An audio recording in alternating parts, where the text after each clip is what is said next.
ইয়া মই এটা কথা বুজি নাপাওঁ তই বহুত কথাই বুজি নাপাওঁ চাবি হা এই ফেনখন তই গৰমৰ দিনত ফুল স্পীডত দি দে ঘূৰিব কেনেকে জানানে কেৰেক কেৰেক কেৰেক একদম ঘূৰিব নিবিচাৰে হা তই ঠাণ্ডা দিনত তই আকৌ দুইত দি দে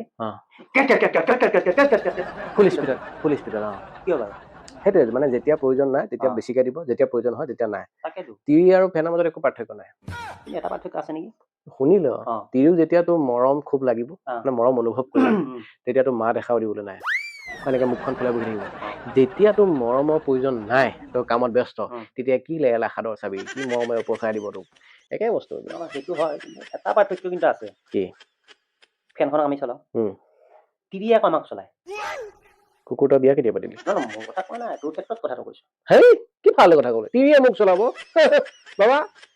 এনেকে মাতিলে 1 ছেকেণ্ড নালাগে আহি হাজিৰ হয় নেকি তোক মাতিলে মোক মাতিলে মই 10 বাৰ তলত নিহিলো 10 বাৰ মাতিব লাগিব মিনিমাম তেতিয়াহে উঠি যাম